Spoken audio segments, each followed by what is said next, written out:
Hello and happy Monday, guys. I was tagged over the weekend by Carol at Crinkled Path to participate in a Q&A as far as how I got the name of my channel. If you would like to participate, you can. Just create a VR with the title, What's in a Name Tag Q&A, and then tag the original creators who are Paper Confessions with Karamia and BB's Closet Creations. I'll list all of that in my description box. So the premise is just to share how you came up with your YouTube channel name and then try to tag 5 of your crafty friends to participate as well. So I thought, I got it over the weekend, but I was like, I need to give this a little thought, and I hope that you'll stick with me today because it's sort of it's just complicated, guys. Nothing is ever not complicated in my life, but I hope that you'll sit down and listen to the story of why I created my channel name. It actually started as a Instagram account name, and then that morphed into a YouTube channel name once I decided to get on YouTube, but that's beside the point. But I thought today would be the perfect day to do this video because today is my birthday. Yay! Can't believe it. I feel 25, even though I'm far from that, but I think doing it on my birthday is just perfect because I love retro music, and I always love to tell people that the #1 song the week that I was born was Staying Alive by the Bee Gees, which is one of my favorite songs ever. I know I'm one of the few people that actually like the Bee Gees, but I do. And I love that song. So, why did I call my channel Chasing Retro? Well, it kind of embodies who I am as a person. As a young kid, I always have loved old-fashioned things. I love stories about castles. I love stories about the royal family. I remember very well at the age of 4 watching the wedding between Diana and Charles on television. I loved fairy tales. I love stories about moving west. I loved the Little House on the Prairie series. I loved old-fashioned characters like Holly Hobbie. In fact, I had Holly Hobbie decor in my room, and I think for 2 years in a row, my mom made me a Holly Hobbie birthday cake.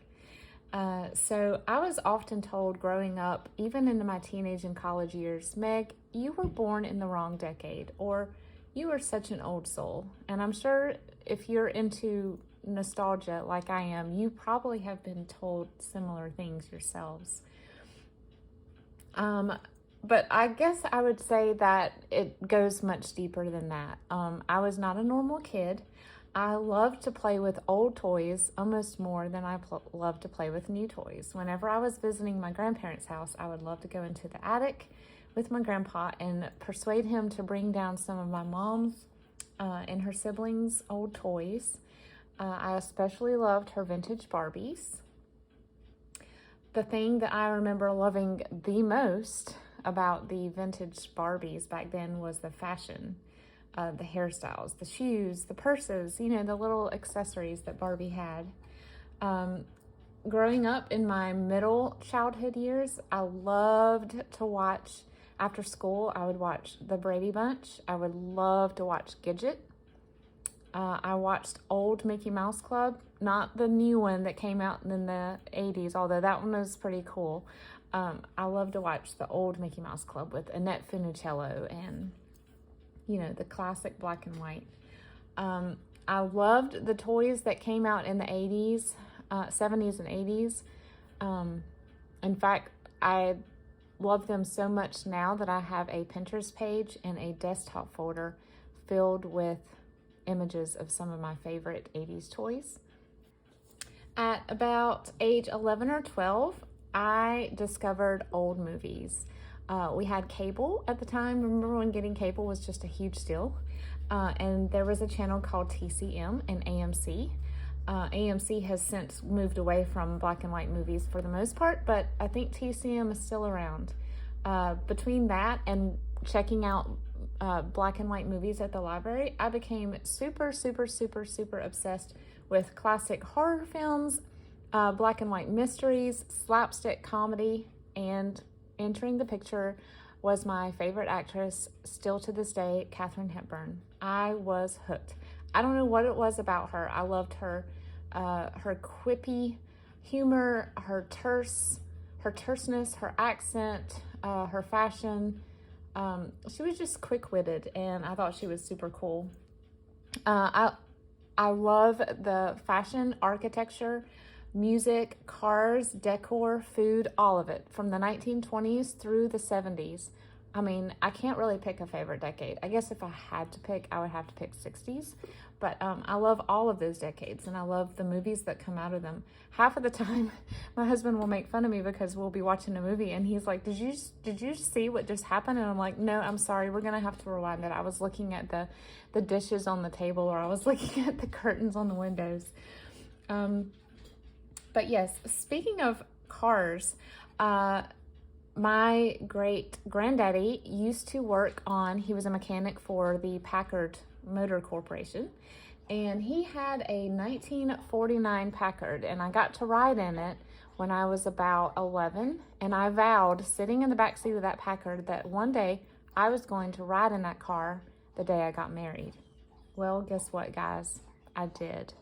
When I got engaged, my parents got in contact with one of my distant cousins who had my great-granddaddy's exact Packard, and he drove it all the way up and let my grandpa drive it for our wedding. And it was, to this day, it's one of the most special, amazing points in my life. Just getting, having a childhood dream actually be realized, and getting to ride away in the backseat of that car when I got married. My very first car was a 1977 Chevette. I was a little embarrassed at the time because, when you're in high school, a lot of your friends are getting brand new cars or convertibles or just, cool cars. And I felt like mine wasn't cool. But however, a lot of my friends said that I had one of the coolest cars ever.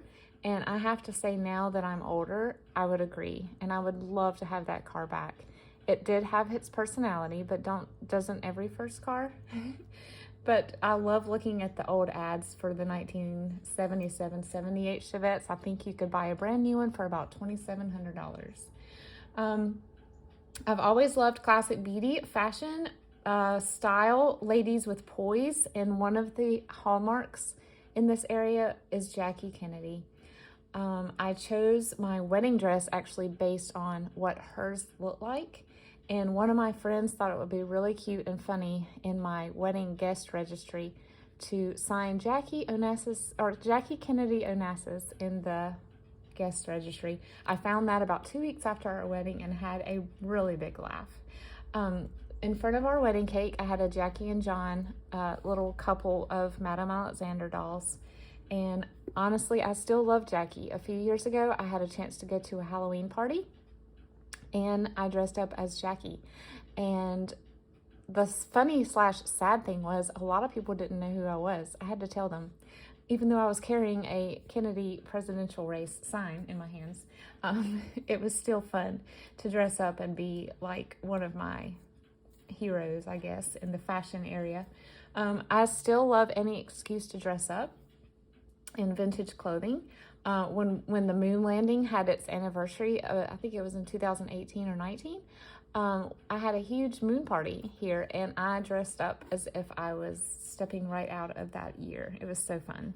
And now that I'm thrifting more and I guess getting more of an eye for this kind of thing and getting braver, I actually also buy and wear vintage clothing. I used to just collect it. Now I'm actually sort of incorporating it into my wardrobe. So that's kind of fun. My other grandmother, not the one that rode in the car with me, but my other grandmother was a fashionista as well. And she would never go anywhere without red lipstick. And so whenever I wear red lipstick, which is not super often, but I do, I think about her. And I love the old ads, the old Revlon ads from that decade, from that time period.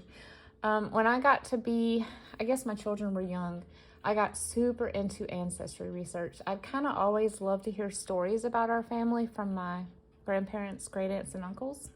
But my husband gifted me with a Ancestry.com subscription, and that's what I did. Literally, that was my hobby for the next 10 years.